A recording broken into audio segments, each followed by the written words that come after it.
नाज़रीन, प्रोग्राम ये है पाकिस्तान के साथ आपका मेज़बान तारिक राजपूत जलाल। हमेशा की तरह मेरे साथ मेरी जो को एंकर हैं किरण खान मौजूद हैं। नाज़रीन, जिस तरह का आपका फीडबैक न सिर्फ पाकिस्तान बल्कि पूरी दुनिया से जो आ रहा है कि ख़ास तौर पर ये जो हमारा प्रोग्राम है ये है पाकिस्तान। जिस तरह हम पाकिस्तान में वो लोग जो कि हकीकी और सही मानों के अंदर इस मुल्क पाकिस्तान की खिदमत कर रहे हैं, न सिर्फ खिदमत कर रहे हैं बल्कि कोशिश करते हैं कि मज़ीद किस तरह जो है वो इस पाकिस्तान को मज़ीद अपग्रेड किया जा सके। ऐसी शख्सियात को आपके सामने लेकर आते हैं, उनसे सवालात करते हैं और वो चेहरे जो कि असल पाकिस्तान का चेहरा है, उनको आपसे मुतारफ़ करवाते हैं। जी, बिल्कुल, जलाल साहब आपने बिल्कुल ठीक फ़रमाया। ये अगर मैं कहूँ तो गलत नहीं होगा कि ये वही लोग हैं, ये पाकिस्तान का फ़ख्र है, फ़ख्र पाकिस्तान है।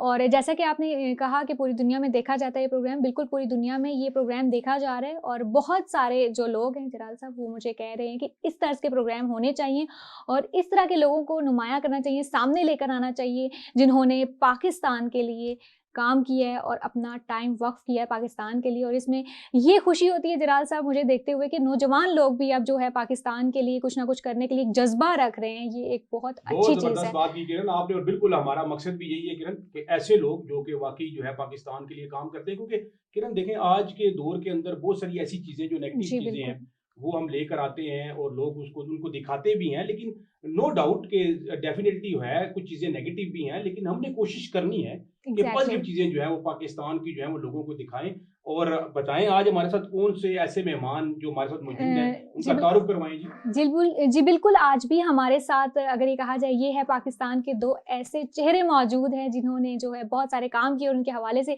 नाज़रीन आपको जानकर बहुत अच्छा लगेगा और आप भी एक दफ़ा कह उठेंगे, ये है पाकिस्तान। पाकिस्तान। बिल्कुल, हमारे साथ जो सबसे पहले मौजूद हैं असद तैमूर साहब जो कि मुमताज़ कानूनदान हैं और इसके साथ-साथ इमिग्रेशन में कंसल्टेंसी के हवाले से मुनफ़रिद और नुमायाँ नाम भी रखते हैं और नुमायाँ काम भी करते हैं। सबसे पहले वेलकम करूँगी असद साहब, कैसे हैं आप? अल्हम्दुलिल्लाह बिल्कुल ठीक-ठाक, आप ठीक है? खैरियत से? जी, अल्हम्दुलिल्लाह। और नाज़रीन इन्हीं के साथ बैठे हैं नुमान कुरैशी साहब, मुमताज़ समाजी और कारोबारी शख्सियत हैं और पाकिस्तान की तामीर और तरक्की के लिए दिन-रात कोशा रहते हैं। अस्सलाम वालेकुम, आपकी आपको भी मैं वेलकम कहती हूँ जी, प्रोग्राम में। वालेकुम सलाम, अल्हम्दुलिल्लाह, आप ठीक हैं? जी, बहुत शुक्रिया जी आप दोनों मेहमानों का। पहले तो आप तशरीफ़ लाए और मैं देसी टीवी यूएसए की तमाम टीम की जानब से आपका शुक्रिया अदा करता हूँ। जी, असद तैमूर साहब, आपकी तरफ आऊँगा।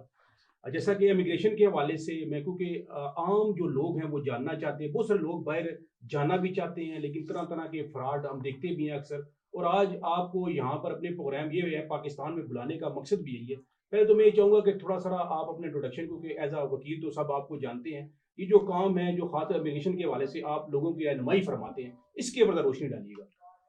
बिस्मिल्लाहिर्रहमानिर्रहीम। सबसे पहले तो मैं आपका बहुत शुक्रगुज़ार हूँ कि आपने इस बेहतरीन प्रोग्राम में हमें इनवाइट किया, बुलाया है, इसके लिए आपका तहे दिल से शुक्रगुज़ार हूँ।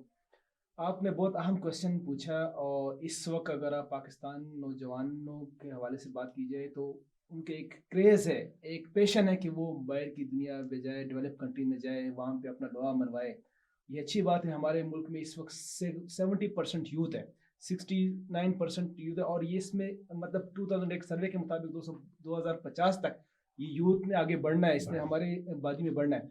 तो इस जो यूथ है हमारे मुल्क में, हमारा ये ह्यूमन कैपिटल है और अगर हम इसको यूटिलाइज़ करें तो एक मुल्क की न सिर्फ मुल्क की तरक्की में एक बेहतरीन रोल अदा किया जा सकता है, बल्कि इनकी एक माशी एक बेहतरीन हल अपने ख़ानदानों और फैमिली को भी सपोर्ट किया जा सकता है। लेकिन बदकिस्मती हमारे मुल्क में ये है तारिक भाई कि इन नौजवानों को मिसगाइड किया जाता है और ये बहुत सी दफ़ा अक्सर औकात ऐसे वाक़यात आते हैं कि ये उन लोगों के हाथे चढ़ जाता है कि जो उनको मिसगाइड करके जिस तरीके से कुछ अरसे पहले आपके इल्म में होगा कि 400 पाकिस्तानी जो एक कश्ती में डूब गए, कश्ती में यूनान वाली साइड में जो यूनान वफ़ात में की, डूब गए बिल्कुल। और एक-एक बंदे ने 22-22 लाख रुपीस दिए। यानी अगर इसको कहा जाए तो 88 करोड़ रुपीस पे इन्होंने मौत खरीदा। मतलब अब पैसे दे के पैसे मौत को खरीदा जा रहा है। पैसे दे के मौत हुआ और उसमें बच्चे भी थे, उसमें ख़वातीन भी थी। तो 22 लाख रुपए इट्स अ बिग अमाउंट। इसी पैसों से आप इससे बहुत कम पैसों पे आप इन डेवलप्ड कंट्रीज़ में बड़े बाइज़्ज़त तरीके से बाय एयरपोर्ट जहाज़ के ज़रिए से आप इन ममालिक में जा सकते हैं। ऑस्ट्रेलिया के हवाले से उनके वज़ीर-ए-आज़म ने बड़े ओपनली कहा था कि अगर आप विज़िट पर आएँगे और यहाँ पे इल्लीगल रहेंगे तो हमें कोई एतराज़ नहीं। लेकिन अगर आप कश्ती के ज़रिए से इल्लीगल तरीके से आएँगे तो आप सारी ज़िंदगी भी यहाँ पे लगा लें। हम आपको ना परमानेंट रेज़िडेंसी देंगे, ना ही हम आपको कभी कानूनी तौर पर यहाँ तो पे रहने क्या के लिए क्या देंगे। करें लीगल जाने के लिए? मैं ये पूछना चाह रहा हूँ, क्योंकि आप इसके ऊपर बहुत सारा काम कर रहे हैं। डिफरेंट जो है मीडिया प्लेटफ़ॉर्म्स के ऊपर अक्सर आप अपनी आवाज़ भी उठाते हैं, लोगों की रहनुमाई भी फरमाते हैं। तो मैं ये पूछना चाह रहा था कि क्या करें लोग? किस तरह जाने जाएँ लीगल तरीके से? देखिए, लीगल तरीके से मैं आपको एक छोटी सी मिसाल पेश करता हूँ कि यूएसए, अमेरिका की एक मिसाल देता हूँ कि इस वक्त डेवलप कंट्रीज में एक नंबर 1 जो नाम है वो अमेरिका का है। और हमारे नौजवानों में ये जहन में बैठा हुआ है कि अमेरिका जाना तकरीबन नामुमकिनात में से है, जबकि ऐसी कोई बात नहीं। अमेरिका इस वक्त 50 से ज़्यादा कैटेगरीज में वीज़ा ऑफर कर रहे हैं, जिसमें विजिटर वीज़ा से लेके बेहतरीन, इवन के यहाँ पे स्किल्ड वर्कर्स और माली और जो खेती बाड़ी करने वाले लोग हैं उनके लिए, सहाफ़ियों के लिए अलग है, प्रोफेशनल्स के लिए अलग है, हर बंदे के लिए उन्हें कैटेगरी मुकर्रर की हुई है। हमारी रिजेक्शन, जो वीज़ा रिजेक्शन हो रहा है, हम जो करते हैं 80% रिजेक्शन है, उसकी वजह क्या है कि हमें सिर्फ 2-3 कैटेगरीज का पता है। मैक्सिमम अगर इसको कहा जाए तो 10 से ज़्यादा कैटेगरीज का हमें पता ही नहीं है। और अक्सर औकात जब हम लोग अप्लाई करते हैं तो B1 B2 में अप्लाई करते हैं, जबकि हम उसके लिए एलिजिबल होते ही नहीं है। तो तो अगर कैसे आप असद साहब, कैसे बचा जाए इससे? क्योंकि फ्रॉड बहुत ज़्यादा हो रहा है इस मामले में और आम लोगों को पता ही नहीं है। जब लोग जाना चाहते हैं, वो किस तरह इस प्रोसेस को कंप्लीट करें, कैसे जाएँ? ज़्यादातर जो है लोगों के साथ फ्रॉड इस वजह से होता है कि उनको कुछ पता नहीं होता और वो अवेयरनेस कुछ नहीं है। होती, अवेयरनेस के सही हवाले से बात है। बिल्कुल क्लियर, आपने अवेयरनेस, बड़ा अच्छा पॉइंट उठाया। एग्जैक्टली तारिक भाई, एक तो इस आपके चैनल की तवज्जो से हम लोगों को यही बताना चाह रहे हैं कि खुदारा अगर आपसे कोई बंदा शुरू में ये डिमांड करे कि मुझे 50 लाख रुपए दे दो या मुझे 1 करोड़ रुपए दे दो, मैं डन बेस पे आपके लिए वीज़ा करता हूँ, तो जब भी डन बेस की बात आ जाती है तो समझ लीजिए कि ये फ्रॉड है। नंबर 1 आपका मैं बता दूँ। दूसरा, आपको कहता है कि अगर बंदा कहता है कि जी आप मुझे इतने पैसे देते, मैं आपको वर्क वीज़ा देता हूँ, और बगैर बताए कि किस तरीके से आपको वर्क वीज़ा मिलेगा, उसका कोई रीज़न नहीं बताता, बस कहते हैं जी मेरे पास वीज़े आए हुए बाहर से, जिस तरह से बहुत से लोग यहाँ पे दुबई के और सऊदी अरब के वीज़े भेजते हैं, तो कहते हैं कि अमेरिका में भी ऐसी वीज़े है, हमारे पास वीज़े मौजूद है। तो अमेरिका का और या यूरोपीय यूनियन का या कनाडा का ऐसे वीज़े नहीं होते जिस तरह दुबई की वीज़े होते हैं। उन लोगों के ममालिक में जब जाने के लिए उनको जो लोग चाहिए होते हैं वो स्किल्ड वर्कर चाहिए होते हैं या इन्वेस्टर्स चाहिए होते हैं। पहले हम जब लोगों को, हमारे पास जो क्लाइंट्स आते हैं, हम उनके पहले एक एनालिसिस करते हैं, स्टडी करते हैं कि आप किस कैटेगरी के लिए एलिजिबल है, एलिजिबल है, फॉल करते फॉल हैं, किस कैटेगरी में आप फॉल करते ठीक हैं। है। उसके बाद हम जब उनके असेसमेंट करते हैं, फिर हम उनको बताते हैं कि इस कैटेगरी में आपको हम वीज़ा अप्लाई करेंगे और ये प्रोसीजर होगा। हमारे हर चीज़ बड़ी ट्रांसपेरेंट होती है। अब ये नहीं, यहाँ तक कि आपका जो एम्बेसी फीस है, हम वो भी बता दें कि इतनी आपकी एम्बेसी फीस है, ये आपकी एक्सपेंसेस, हर चीज़ क्रिस्टल क्लियर है। हम ये किसी को नहीं बताते कि आप हमें 25 लाख रुपए या 50 लाख रुपए दे दो, बाकी जो इन डिटेल नॉलेज होता है वो हमको नहीं बताते। अच्छा, मैं दोबारा आपकी तरफ आऊंगा क्योंकि जो जो बात आप कर रहे हैं, ये नॉलेज देना बहुत जरूरी है कि लोगों के साथ एग्ज़ैक्टली। फ्रॉड होता है, वो अपनी सारी चीजें बेच कर जो है वो इन हवाले से करते हैं। नुमान कुरैशी साहब मेरे साथ मौजूद हैं। नुमान साहब, आपने असद साहब की भी बातें सुनी, और जी क्योंकि बिल्कुल। आप भी रियल एस्टेट के हवाले से और फिर आप कारोबारी शख्सियत भी हैं, पहले तो मुझे ये बताइएगा कि खास तौर पर जो अभी जो मौजूदा मुल्की हालात हैं, इसके ऊपर आप क्या कहना चाहेंगे? देखिए जी, मुल्की हालात जो हैं ये तो आपके सामने ही है कि इस टाइम हमने कारोबारी शख्सियात या कारोबार को ही कर लें, कारोबार और सियासत को एक ही कश्ती पे हमने सवार कर दिया है। और जो नज़र भी नहीं आ रहा उसको कोर कंट्रोल कर रहा है। बस एक ही हमें आजकल का जो है वो एक छड़ी दे दी गई है जी कि एक बंदा आएगा, वो जादू करेगा और सब कुछ ठीक हो जाएगा। ऐसे कैसे ठीक होगा? 75 तो साल से ठीक नहीं हुआ तो अब कैसे 75 ठीक हो साल जाएगा? से ठीक भी नहीं होना, और अगर कोई शख्स ईमानदारी के साथ इस मुल्क को ठीक करना चाहे भी, तो हमारी मशीनरी ऐसी है कि वो उसको ठीक करने नहीं देती, क्योंकि बहुत सारे लोगों की मुफादात है हमारे लेकिन मुल्क से। उम्मीद है, उम्मीद तो अल्लाह से ही है, फ़िलहाल तो यहाँ पे किसी बंदे से तो नहीं है हमें पाकिस्तान में। तो अल्लाह से उम्मीद है कि अल्लाह पाक किसी बंदे को हमें ऐसा कोई शख्स, ऐसी कोई शख्सियत लाए, तो जिससे हमारे मुल्क के हालात मतलब बेहतर हो। वो बहरहाल खलाई मखलूक आएगी, आप ये कहना खिलाई चाह रहे हैं? मखलूक तो ऑलरेडी है इस मुल्क में, तो उसका हम नाम भी नहीं ले सकते क्योंकि आजकल क्योंकि जो मैं इसलिए आपसे ये सवाल करना चाह रहा हूँ, एक तो आप क्योंकि नज़र रखती हैं, गहरी जी, नज़र रखती हैं, लोगों के साथ आपका राब्ता है, समाजी हवाले से भी आपका एक बहुत बड़ा नाम है, लोगों के लिए आप कोशिश भी करते हैं, एफर्ट भी करते हैं। अक्सर दिल दुखता है। मेरा आपसे सवाल ये होगा कि अगर हम बिरयानी के पीछे 1 to 5 मोटरसाइकिल के लिए, जन्नत की टिकटों के हवाले से, कुछ जो हैं वो मद्र के साथ, कुछ लोग पटवारी बन गए, कुछ लोग जियाले बन गए, जी। कुछ लोग जो है वो बाकी जो बचे कुचे लोग हैं, बहैसियत अवाम जो है, अवाम अवाम का क्या किरदार होना चाहिए? देखिए, अवाम के हवाले से अगर मैं आपको बताऊँ तो बहुत बुरे हालात हैं। क्या गरीब तबका के, क्या सफ़ेदपोश इंसान के, क्या एक middle class, upper level, lower level, सबके बुरे हालात हैं। अगर आप गरीब की बात करेंगे तो मेरी जितनी उम्र है, मैं तो जब से देख रहा हूँ गरीब को, मैं पिसता हुआ ही देख रहा हूँ। ये गरीब तो से मैं गरीब होते ही जा गरीब रहे से हैं। गरीब ही होता जा रहे हैं, उसकी मैं तो बात ही नहीं कर सकता। अगर जो मिडल क्लास आ जाती है, इसमें भी 2 लेवल हैं। अच्छा, जो मिडल क्लास है, सफ़ेदपोश जिसको हम कहते हैं, उनके भी हालात इस तरह ख़राब हैं, वो बेचारे भी अपनी ख्वाहिशात में फँस गए हैं। अगर जनरली बात की जाए तो अगर वो भी अगर गुजारा करना चाहें तो कर सकते हैं, लेकिन कुछ अच्छा नुमान, यहाँ पर मैं ये पूछना चाहूँगी कि माशाल्लाह आप जवान हैं, अभी नौजवान नस्ल के लिए ये एक बहुत अच्छा मैसेज है कि आप जो है इस उम्र में ये काम करें, क्योंकि ज़्यादातर जो यूनिवर्सिटी लेवल के यंगस्टर्स होते हैं वो अदर एक्टिविटीज़ में मशगूल हो जाते हैं, उनको कोई नहीं होता कि हमने मुल्क के लिए करना है, कुछ करना है। तो ये ख्याल आपको कैसे पैदा हुआ? आपने कभी नहीं सोचा कि मैं जो है समाजी काम, किस तरह ये ख्याल पैदा हुआ? आपको भी ज़ाहिर बात है और भी आपके फ्रेंड्स होंगे, और तरह के काम भी करते होंगे अदर एक्टिविटीज़, लेकिन आपने इसी तरह जो है अपने समाज के, अपने पाकिस्तान के हवाले से सोचा, क्या कहते हैं? दरअसल मुझे ये सोच इसलिए आई कि जिस टाइम मैं कॉलेज लाइफ तक मैं गया हूँ, मैंने हुँ। पढ़ाई की एफएससी में, तो मैंने देखा वहाँ पे बहुत सारे लोगों के हालात बुरे थे। स्टूडेंट्स की बात जैसे इन्होंने की है, तो आज भी आप देखें, मैंने 2012 में की थी, कॉलेज को छोड़ा था और रियल स्टेट की लाइफ अभी में भी आया आप था। कॉलेज के स्टूडेंट ही लग रहे ठीक है, हैं। तो अभी मैंने जो जो असद साहब मैं ठीक कह रहा हूँ, अभी बिल्कुल भी जी, कॉलेज के बिल्कुल। स्टूडेंट लग रहे हैं हाँ हाँ जी, माशाल्लाह। माशाल्लाह ये आपकी मोहब्बत है। लेकिन ये है कि मैंने अभी जो माहौल देखा है एजुकेशन के डिपार्टमेंट के हवाले से, तो इस्लामाबाद हो या रावलपिंडी हो, 70 to 80% आप यूनिवर्सिटीज़ में देख लें, कॉलेजेस में देख लें, लोगों का ध्यान पढ़ाई की तरफ कम, और ये जो माशरा हमारा गंदा बन चुका है इसकी तरफ ज़्यादा है लेकिन उनका। हमने इसको मिल के साफ करना है, और आप जैसे साफ नौजवानों बिल्कुल ने, करेंगे। असद साहब हमारे साथ मौजूद है, हमने मिल के इसको साफ करना है। नाउमीदी तो वैसे भी कुफर है ना। नहीं बिल्कुल कुफर है जी। उम्मीद मैंने फिर आपको ये बताऊंगा, उम्मीद हमने फिर भी अल्लाह से ही लगानी है, लेकिन हमने और भी कोशिश करनी है, कोशिश बाइज़्ज़त तो अवाम लाजमी हमारी हम भी कर रहे जिम्मेदारी हैं, है। हम तो कोशिश कर रहे असद हैं साहब, तारक जिस साहब। तरह नुमान साहब फरमा रहे थे, नौजवान और जिस तरह उन्होंने बातें की, एक लाइटर मूड में अगर आपसे पूछूं, क्योंकि बहुत सारे लोग आपके पास आते होंगे जो कि बाहर जाने के ख्वाहिशमंद, और आप उनको डील भी करते हैं, अगर ये इस तरह के जो पढ़े लिखे लोग हैं, जो ये हमारा जो जरखेज माइंड है, अगर ये बाहर चला जाएगा तो फिर ये मुल्क पाकिस्तान किस तरह अपने पैरों पे खड़ा होगा? देखिए तारिक भाई, बात ये है, सबसे पहले तो जो नुमान भाई ने किया कि हालात बुरे हैं, मैं समझता हूँ कि हालात इतने बुरे नहीं हैं, हालात अच्छे की तरफ जा रहे हैं, बेहतरी की तरफ जा रहे हैं। और कुरान मजीद में एक आयत है कि ला तक़नतु मिन रहमतिल्लाह, अल्लाह की रहमत से मायूस ना हो। अल्लाह की रहमत तो किसी वक्त भी जोश में आके हालात बदल सकते हैं, बेशक। और किसी भी मुल्क के हालात बदलने के करने के लिए कोई सदियाँ या अशरें नहीं चाहिए होती, 1 साल चाहिए होता है। 1 साल में मुल्क की हालात बदल जाते हैं। ये मैंने इस पर काफ़ी स्टडी और वर्किंग के बाद ये मैं बात कर रहा हूँ कि अगर 2-3 स्टेप्स ऐसे उठाए जाए तो इस मुल्क के हालात बदल सकते हैं, एक चीज़। दूसरी बात ये है कि आपने जो बात की कि पढ़े लिखे लोग अगर बाहर चले जाएंगे तो मुल्क के हालात के क्या होंगे। बात ये है कि अल्हम्दुलिल्लाह हमारे पास इस वक्त सबसे ज़्यादा ह्यूमन रिसोर्स है पूरी दुनिया में, पढ़े लिखे लोग हैं, यानी हमारी जो रिक्वायरमेंट है उससे बढ़कर है।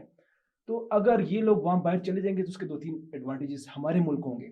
एक सबसे बड़ा एडवांटेज तो ये होगा, फॉरेन रिजर्व जाएंगे, इन बिलियंस ऑफ डॉलर्स हमारे मुल्क में आएंगे। अगर ये लोग 2 करोड़, इस वक्त 2 करोड़ नौजवान जो हमारे इस वक्त मौजूद है, अगर ये इसमें से 50% या 25% भी लोग चले गए तो बिलियंस ऑफ डॉलर्स आएंगे।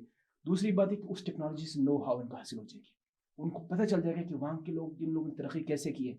जिस वक्त हमारे मुल्क में ये बेहतरी के आसार जो नज़र आ रहे हैं, एक डेवलपमेंट की तरफ हम जा रहे हैं, तो हर बंदा चाहता है कि मुझे अपने घर में रिज़्क मिले, मुझे अब वही लोग वापस आएंगे। और आपने देखा होगा कुछ अर्से पहले ये ट्रेंड शुरू हुआ था, लेकिन फिर हालात बदल गए थे कि लोग वापस आना शुरू हो गए थे। तो जब वो उस टेक्नोलॉजी के साथ ये लोग वापस अपने मुल्क में आएंगे, तो आप सोचिएगा कि वो यूएसए, कनाडा जो डेवलप कर रहे हैं, यही लोग फिर हमारे मुल्क में एक बेहतरीन काम अच्छा, करेंगे। तो कौन से मुल्क ऐसे समझते हैं कि जहाँ पर बाहैसियत पाकिस्तानी जो है, जो नौजवान है, खास तौर पर आप उनके लिए रेफर करते हैं, और क्या इजी चीज़ें जो है वो अडॉप्ट करें, देन वो उन ममालिक में जा सकते हैं? देखिए, इस वक्त जो मैं सबसे रेफर करूँगा, सबसे बेस्ट जो ममालिक है पाकिस्तानियों के लिए, वो यूएसए और कनाडा है। उसकी वजह क्या है? क्योंकि वो बहुत बड़े ममालिक हैं और उसमें लोग कम हैं। यानी आप देख लीजिएगा कि यूएसए की कितनी आबादी है, मेरे ख्याल में 30 करोड़ आबादी है। 90% 80% उनका भी जगह खाली है। वो लोग तो आपको खुद मिसाल के तौर पर, मैंने शुरू में एक बात की ना, खेती बाड़ी के लिए भी लोग जाते हैं, यानी जो फार्मिंग एग्रीकल्चर से रिलेटेड जो पढ़े लिखे नहीं भी होते, वो आपको आके वहाँ पे बुलाते और कहते हैं हम आपको खुद पैसे देते हैं, फाइनेंस करते हैं आप, ये ज़मीन है अमेरिका में। अच्छा, ये इसे दोबारा कंटिन्यू करेंगे क्योंकि ब्रेक का कहा जा रहा है किरण। जी नाजरीन, वक्त हुआ जाता है एक छोटे से ब्रेक का। ब्रेक के बाद फिर से हाजिर होते हैं, हमारे साथ रहिएगा।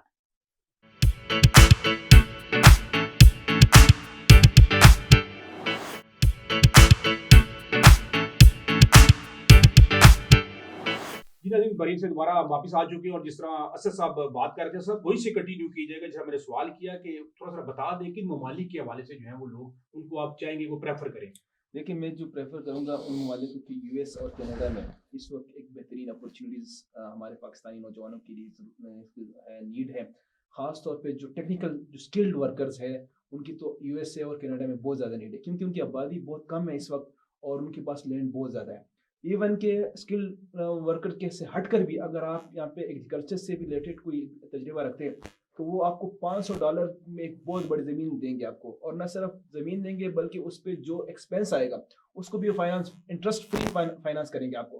वो कहेंगे हमारे लैंड्स को डेवलप करें। लेकिन क्या करें, यहाँ पर तो चीज़ों को कॉम्प्लिकेटेड कर दिया गया है, लोगों के लिए इतना मुश्किल बना दिया। यहाँ पर तो लोग ये भी कहते हैं कि पैसे हमने उठाए हुए लेकिन हमें को वे नहीं पता चल रहा कि किस तरह हम इजीली वहाँ पर जा सकें लीगल तरीके से। लीगल तरीके से तारिक भाई, इसमें जो सबसे इम्पोर्टेंट चीज़ ये है कि हमारे बहुत से नौजवानों को, बल्कि नौजवानों के जो एजेड लोग हैं उनको पता नहीं होता उनकी डॉक्यूमेंटेशन इस ममालिक में जाने के लिए और कुछ नहीं चाहिए सिवाय डॉक्यूमेंटेशन के। अगर आपके डॉक्यूमेंट्स ठीक है तो आप दुनिया की किसी मुल्क में भी जा सकते हैं। जो फाइनेंसेस है वो सेकंड नंबर पर आते हैं। मिसाल के तौर पर मैं आपको मिसाल पेश करता हूँ कि यहाँ पे जाने के लिए आपको पासपोर्ट चाहिए होता है। अच्छा, उसमें एक बात पासपोर्ट से याद आई नुमान साहब, एक वो बंदे से मेरा हुआ मामला, तो वो कहता कि मैं बहुत कोशिश कर रहा हूँ लेकिन बाहर नहीं जा पा रहा हूँ, 10-15 साल हो गए। तो मैंने कहा आपने अपना पासपोर्ट बनाया? कहता मैंने अभी तक अपना पासपोर्ट नहीं बनाया। तो ये देखिए ऐसी चीज जो आप ऐसी चीजें इसमें दरअसल मैं इनका थोड़ा साथ दूंगा। इसमें ये है कि बैंक स्टेटमेंट का बड़ा किरदार होता है, फिर आपको जो कंसल्टेंट आपने हायर किया है उसका बड़ा किरदार है कि वो आपको कितना अच्छा गाइड कर रहा है और कैसे आपके साथ चल रहा है। फिर लोगों को अवेयरनेस इस चीज़ की भी नहीं है कि आपने बैंक स्टेटमेंट में अमाउंट कितनी रखनी है, इसको कैसे यूटिलाइज करना है, फिर वो कब निकलवानी है, फिर पासपोर्ट, फिर ID कार्ड, फिर बहुत सारी चीज़ें इस तरह की हैं वो जो मैं इनको कहूँगा कि उससे असद साहब, आप मुझे बताइएगा कि अमेरिका समेत कितने ममालिक का वीज़ा आसानी से लग जाता है, क्योंकि लोग बहुत मतलब इस चीज़ को मुश्किल समझते हैं कि ये वीज़ा लगवाना जो है ममालिक का काफ़ी मुश्किल होता है।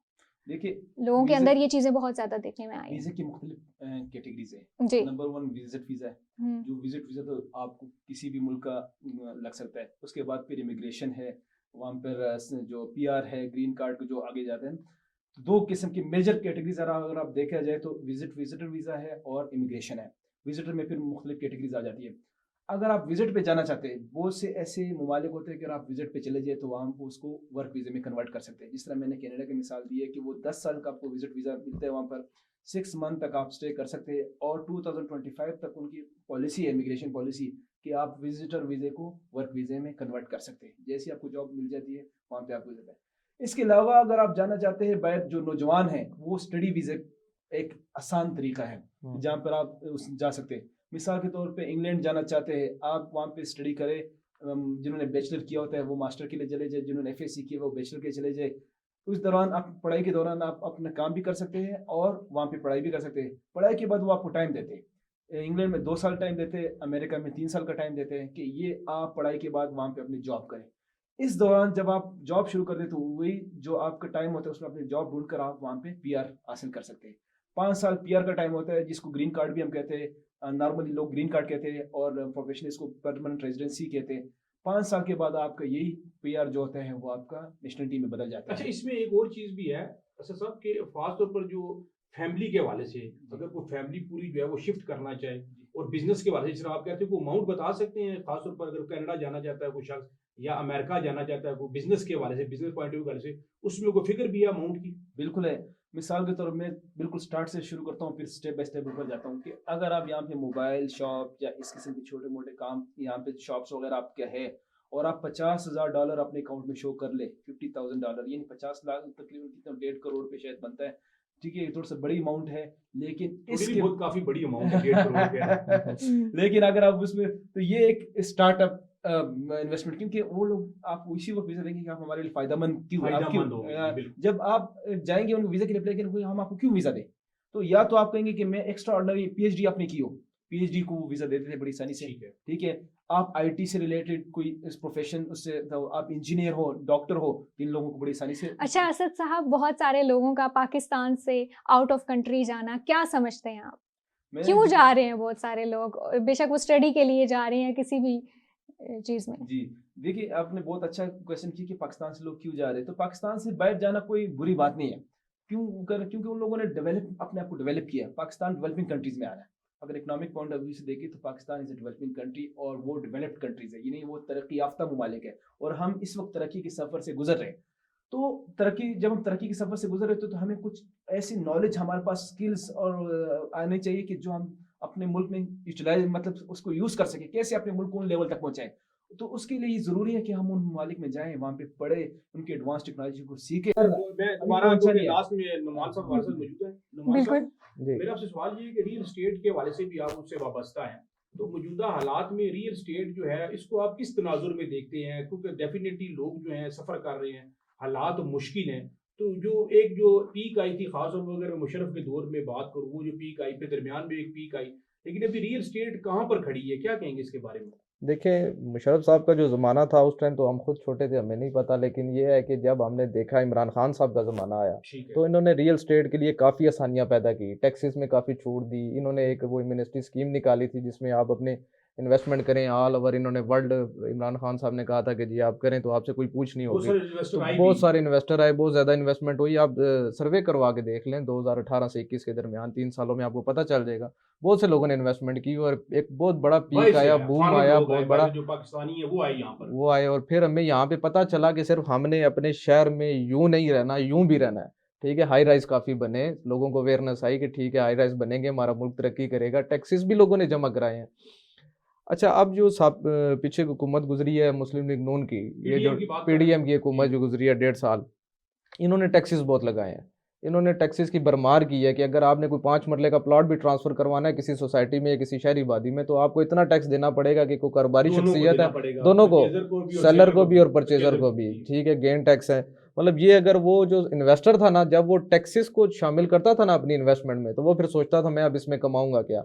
अच्छा, वहाँ से वो नुकसान ये हुआ कि लोगों ने रियल एस्टेट से पैसे उठाए और डॉलर में लगाए। अच्छा, मैं एक और रियल एस्टेट जो है कि मुकम्मल इंडस्ट्री है, बहुत सारे लोग इसके साथ वाबस्ता होते हैं, जी, वो सारे लोग फिर मुतासर हुए ना इस चीज़ से। बहुत सारे मुतासर हुए। जिस तरह आप देख लें, अगर किसी की कंपनी थी तो उसके नीचे एम्प्लॉय थे इतने इतने, यहाँ पर काफ़ी सारे ग्रुप्स बन गए, अब तो बहुत ज़्यादा हाई राइज का काम हो गया था, बड़े लोगों को रोज़गार मिल रहा था। लेकिन इनकी पीडीएम की हुकूमत के टैक्सेस की वजह से कि वो फ्लॉप ऐसा हुआ कि जब आपका एक रियल एस्टेट का जो था बूम वो भी गिर गया, और दूसरा फिर लोगों ने अपनी इन्वेस्टमेंट निकाल के डॉलर में लगानी शुरू कर दी, पाउंड में लगानी, वहाँ पे भी आपको नुकसान हुआ मुल्क को, और यहाँ पे भी आपको अच्छा नुकसान नुमान, हुआ। क्योंकि प्रोग्राम के आखिर में ये तो बातें सारी हो गई, पीक आई, इमरान खान के हवाले से आपने बात की, पीडीएम के हवाले से बात की, क्या कोई एक मिनट के अंदर क्या सजेशन देना चाहेंगे कि किस तरह दोबारा जो है हम इस रियल एस्टेट के कारोबार को दोबारा किस तरह उठा सकते हैं?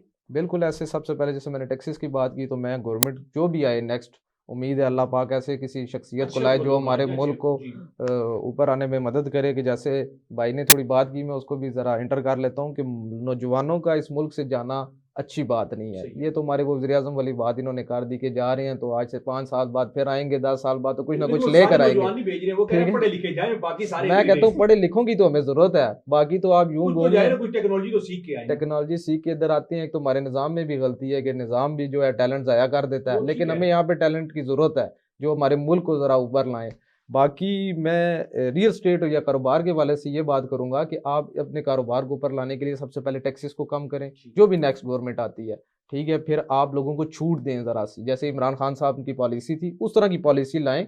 आप इमरान खान को ना देखें, ना किसी और को देखें, मुल्क को देखें, लोगों को देखें। जो चीज़ें जो हाई राइज़ मैं आपको बताऊँगा, जो 2 साल में डेवलप हुई हैं, वो पिछले इस 2 साल में ना 2019 से 21 में जो डेवलप हुई हैं, वो 21 से 23 में रुकी हुई हैं वहीं मतलब पे। आसानियां पैदा की जाए। आसानियाँ पैदा की असद जाएँ। साहब, आपकी तरफ आऊंगा, आखिरी पैगाम क्या मैसेज देना चाहेंगे इस हमारे वतन अजीज के हवाले से, इस मुल्क पाकिस्तान के हवाले से? देखिए, आखिरी पैगाम ये कि मैं नौजवानों को सिर्फ एक नसीहत करूँगा कि आप मायूस ना हो। हमारा नौजवान बदकिस्मती से, ये एक बिटर ट्रूथ है, ये एक तल्ख हकीकत है कि हमारा नौजवान मायूसी का शिकार है। तो मैं उनसे ये उनको एक पैगाम देना चाहता हूँ कि खुदारा मायूस ना हो। अल्लाह की दुनिया बहुत वसी है, अल्लाह ताला ने रिज़्क़ के ख़ज़ाने इस दुनिया में भरे हुए। Now it's up to you, ये आपका पोटेंशियल है, ये आपकी सलाहियत है कि आप उन खजानों को कैसे कुछ। बहुत शुक्रिया जी, आप बहुत दोनों बहुत मेहमानों शुक्रिया। का बहुत शुक्रिया एक दफ़ा फिर। मैं अपनी तरफ से और किरण खान की तरफ से आप दोनों का मशकूर हूँ कि आप थैंक तशरीफ यू। लाए और हमारे शो ये है पाकिस्तान को चार चांद लगाए। नाज़रीन, ये था हमारा आज का प्रोग्राम जिसमें हमने बात की, खासतौर पर नौजवानों के हवाले से बात की, जो लोग बाहर जाना चाहते हैं उनको डायरेक्शन के हवाले से, गाइडलाइन के हवाले से असद साहब ने बात की। फिर रियल स्टेट के हवाले से नुमान कुरैशी साहब ने बड़े मुफस्सल और मुद्दल अंदाज में बताया कि अगर दोबारा हम पीक चाहते हैं तो उसके हवाले से हमें क्या करना पड़ेगा, टैक्सों में छूट देनी पड़ेगी, मिलजुल के हमने इस मुल्क पाकिस्तान के लिए काम करना है। उम्मीद है कि आज का शो भी आपको पसंद आएगा। अपना बहुत सारा ख्याल रखिएगा। पाकिस्तान जिंदाबाद। जिंदाबाद।